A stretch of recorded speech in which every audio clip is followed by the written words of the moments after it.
Raising women's voices, one story at a time.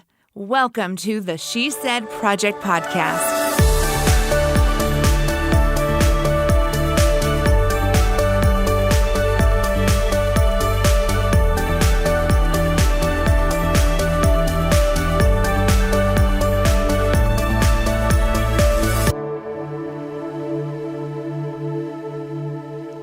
Well, hello, friends, and welcome to another episode of the She Said Project podcast, where each week we share a story from the She Said Vault.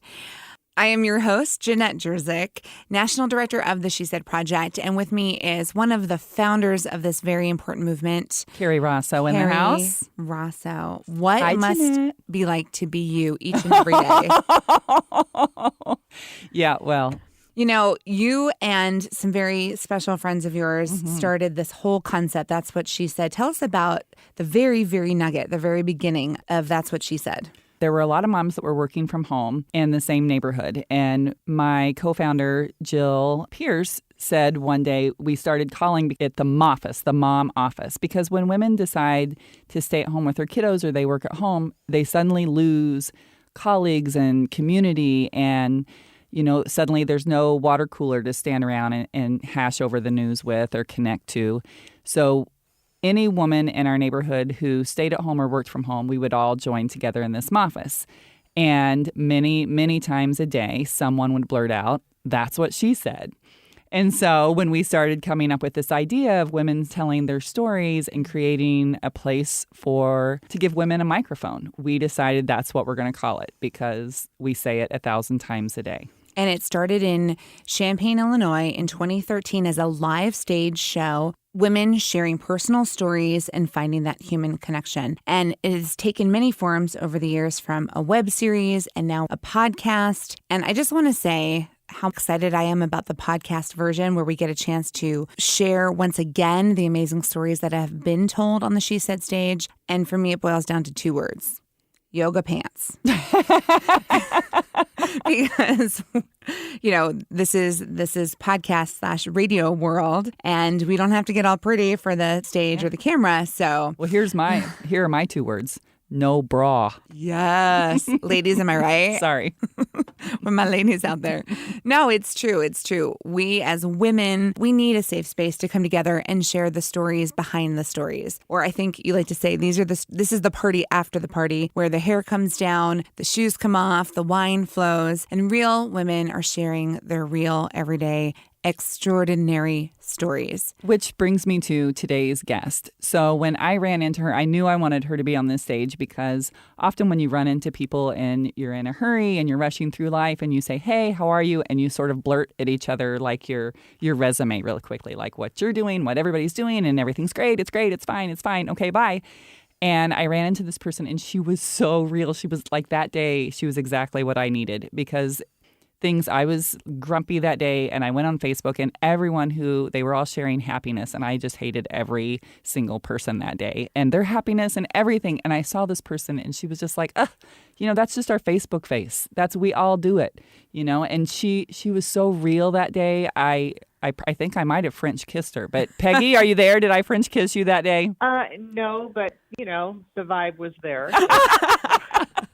But I love what you said, Carrie, because, we all have those days where everyone else is perfect except me, and everyone, they're doing their things at me. And Peggy, you brought that to your story when you joined us live on stage in 2016. You were in the Champaign show in 2016, and you shared a story called Birthdays, Yoga, and the C Word.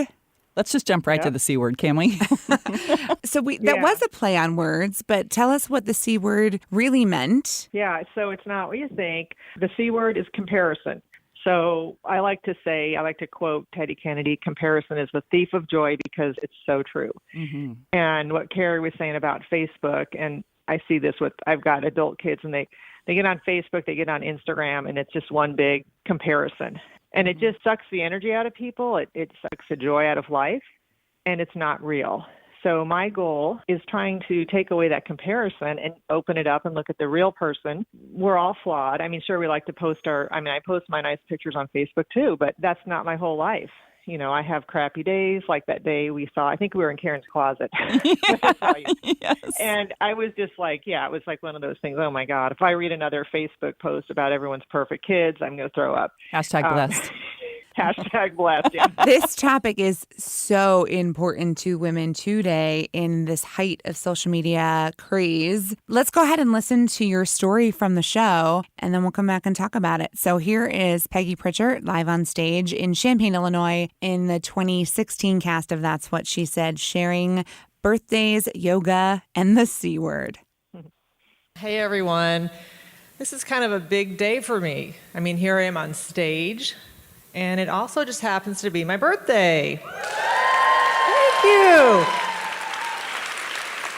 Okay, thank you. So I've never really had an issue with aging. I don't mind getting older because, hey, it's a lot better than the alternative, right? So before I tell you how old I am, I wanted to share some things I've learned on my journey to middle age.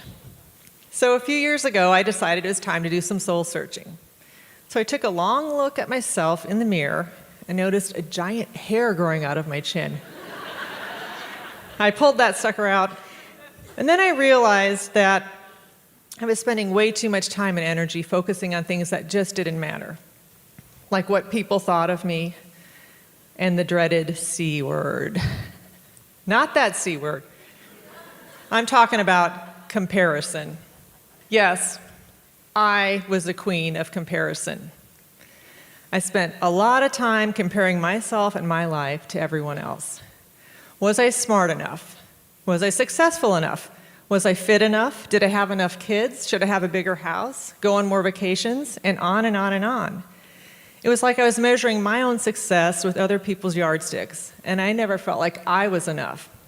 And on top of that, I would look at my own life, which was pretty good, great husband, kids, good job, and ask myself, what the heck is wrong with you? Why aren't you happy with what you have?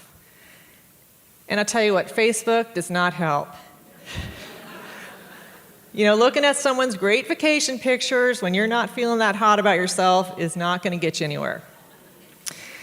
You know what, though? I was so tired of feeling this way. I wanted to change, and I decided to work on myself from the inside out. So I started reading some books on the subject, and there's some really good ones out there if you need some advice. And I started meditating, and that helped me to see things in a whole new perspective. And I developed a mantra. Yes, a mantra. Want what you have, and you'll have what you want. You know what? It works, because I became so much more content with my life. And I was able to look at my own accomplishments and see that not only was I enough, but I was pretty badass. Not really. So that brings me to my next discovery of middle age. So now that I let go of comparison, I was able to start saying yes to things that were a little bit outside of my comfort zone, like this, and the time I taught yoga to football players. So some of you know I'm a yoga instructor. Well, now you do. And a few years back, I was asked to teach yoga to the U of I football team for balance and flexibility and all that stuff. Well, I thought no big deal. I mean, I've been teaching yoga for a long time, and how much different could it be? Well, these were college football players. But there I was, middle-aged mom in my yoga pants, teaching the entire U of I football team how to do downward-facing dog. And that is a yoga pose. And for the first time in my life, I actually felt petite. You tall girls know what I'm talking about, right? Oh, and then there was Haiti. Going on a mission trip to Haiti was definitely outside of my comfort zone. But when Carol asked me if I wanted to go on the soul journey, of course I said yes. How could I turn that down? And then she asked me what my biggest concern about going to Haiti was. Now, I could have said getting a tropical disease or getting mugged in a third world country. But I said, Carol, my biggest concern is sharing a bathroom with 12 women for an entire week. Yeah, pretty shallow, right? But you know what? that wasn't bad at all because we became really close on that trip. And yes, it was physically and emotionally challenging, but it was also life-changing because I will never forget the people I met in Haiti. The beautiful orphans, the wonderful volunteers. And if I hadn't said yes to Haiti, I never would have experienced that. And my heart isn't Haiti. Haiti needs us. And then about 9 months ago, I decided I was a writer, and I started a blog called About Life in the Middle Years. And it's not serious journalism. It's just me blogging about stuff like what I had for breakfast, or walking my dog, or yoga, or whatever. But you know what? It's been a great creative outlet for me, because every time I post a blog, it's like I've given birth to a whole new idea without the labor pains. And I'm hoping that maybe it'll inspire other people to, go for it and try new things too, because that's the beauty of saying yes. It opens the door to living a fulfilling life at all stages, because we never know what's around the corner. Like most of you, I've had loss. 25 years ago, I lost my oldest brother in a plane crash. Joe was an amazing, talented man who lived every minute of his life to the fullest. And then over the years, I've lost many friends and acquaintances to accidents and illnesses, too young as well. And now I'm gradually losing my father to Alzheimer's, and they say it's the longest goodbye. So what have I learned from all this? Well, the importance of embracing all the good things in life when they happen. The value of saying yes to new things, no matter if they're scary, and to living a life beyond comparison. Now, I'm 53 years old today. Thank you. And if you ask me, life just keeps getting better and better, because it is what we make of it. Namaste.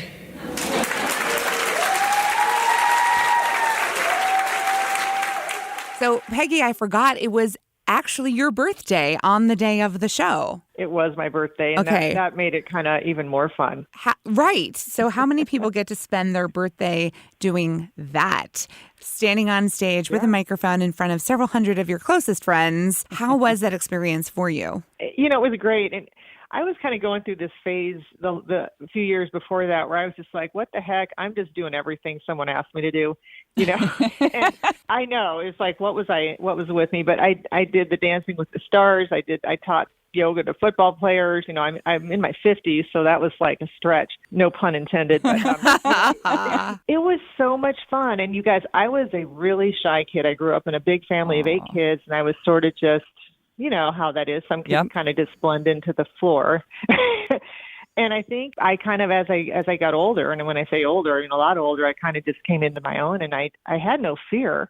I probably made a fool of myself, but I don't care. I think it was really freeing to just talk about these things. I know most women go through this, not all, but most. And I was just going to throw it out there and admit that to compare. Yeah. And you talk about where you are in life. You call it the middle between growing children and aging parents. And you really embraced it in a way that most women, I think, would shy away from. You launched a blog, you performed live on stage. You really were out there sharing your story of what it was like to be in your shoes. So you certainly did not blend into the floor. You stood up and took your place in the world. Yeah, I guess I did. And I didn't regret it one bit. You went to Haiti. I was going to say, Peggy was on. We were together, Right. So our audience probably doesn't know yet that the She Said family also created, organized, and launched multiple mission trips to God's Littlest Angels Orphanage in Haiti. And Peggy, that year that you were in the show, you also participated in the 2016 mission trip. And so that was just another layer to your experience of connecting with women in your community and having even a larger impact. Right. That was such a special trip, as you know. You were both there with me. It was just such an honor when I was asked. I felt like I was picked. But it was just so wonderful to go. It was outside my comfort zone because anyone who knows me knows I don't like to rough it. But it was fun roughing it. And, even the cockroaches on the floor, it was all good. All right. We all survived. Yep. Yeah. And I still have such a place in my heart, as you know, for one of the women who started her own, Joyce Trainer over there with her own 10 kids she basically adopted. And that's kind of my touchstone when I start, you get into this first world problems. And then, when they start getting weird, you're like, oh, let me see what's going on over there in Haiti. Right. And it totally puts it into perspective. I mean, that was a gift to be able to go there. And, I'm not trying to sound like so, high and mighty, but it really was. And I think you can relate. It just makes you see things from such a different perspective. Well, I think that's what makes you so special is I would never describe you as high and mighty or thinking you were high and mighty, thinking of those sort of the reel in my head, the snapshots of you in Haiti, connecting with children and the women there. And, you had told us that you were not a big fan of roughing it, but there was no stopping you. You were right in there the whole time. Oh, it was so much fun. It was like one big girls' slumber party for adult women. Right. It's universal. And just, riding in the back of the truck, there are so many great memories and they keep popping up. That's one good thing about Facebook is they pop up and you're like, oh, that was a good one. Yeah, that was something I really will cherish, and I know everyone who went will. But it does change you, and you don't have to go to Haiti. I mean, there's so many other ways you can get that same experience and kind of come out of your, when you start feeling kind of sorry for yourself or whatever, look outside and see what's really happening. I love that you keep using the word perspective because you have shared through your blog and through your voice, that as you get older, you gain perspective and, it takes the pain of that comparison away because you see the world through a much larger lens. And your story really showed that. And I know that there are women who are hearing this right now who needed to hear this, who, are struggling with wherever they are at in their journey and just needed a reminder. It's just a gentle, simple reminder that, life is beautiful and we're all okay. We're all trying to put our best face forward. Right. And it doesn't, the age thing is not really an issue. And one of the other speakers, Debbie, who was in the 60s, and she did a great, and she does still do a blog about the last third of your life. And, it's so important because they say this, and it is true, as you get older, you really stop caring so much about what other people think. And you also you laugh at yourself. Okay, where it used to be like you're obsessed about your body. Well, now you kind of laugh, when you see the parts, It's so true. It's so true. I was on the phone with our friends love me. Yeah. Right. I was on the phone with our co-founder, Jill, the other day, and she said, I'm going to come over. What are you doing? I said, oh, no, don't. I'm in a tankini. That's bad enough. But my belly is making the tankini roll up. So, it's just not a good look. And she said, well, that's okay because I'm just sitting in my car tweezing my chin hairs. And I thought, 15, 20 years ago, we would have never admitted that our belly made our tankini roll up. We would have never been in a tankini, and we certainly would not have laughed about sitting in our car tweezing our chin hairs. And I know you talked about that on the stage with your own chin hair issue. Chin hair. Right. Live on stage.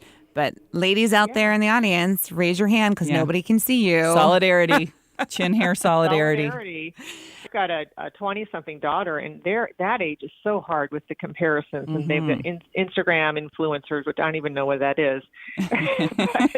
I hope that women like you and women who are listening can use this as an opportunity to have that conversation with their teen and tween daughters because social media is only going to get bigger and get worse. And if we get ahead of it and we have those conversations, they can be a tool for great things. Social media can be an amazing tool for making the world a better place as long as we are taking responsibility, being proactive, and talking to the girls today about how they are perfect and beautiful just the way they are. And Peggy, thank you for bringing that to light and for sharing your story and bearing your soul, so to speak, on your birthday. Wait, you said it in the story. How 53? Old were you? You were 53 that night.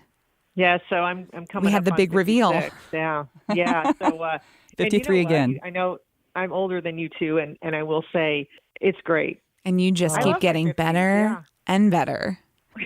Yeah. You work at it. Duh. Peggy, I love that you just keep on finding opportunities to empower other women by joining us here today on the She Said Project podcast. We were hoping to share these stories with even more women who just need to have that moment of solidarity. So thank you. Join us each week as we share more stories from the She Said sisters, from the She Said archives, from the live That's What She Said shows. I'm Jeanette Jerzik. With me is Carrie Rosso, and this is the She Said Project podcast.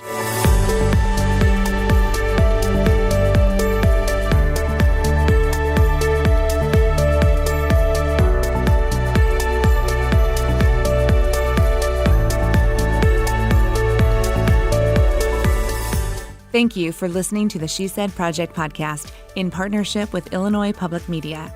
All materials contained in the podcast are the exclusive property of the She Said Project and That's What She Said LLC. For more information on our live shows, go to shesaidproject.com.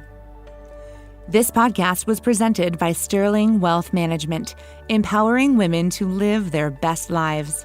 Learn more at sterlingwealthmanagement.com.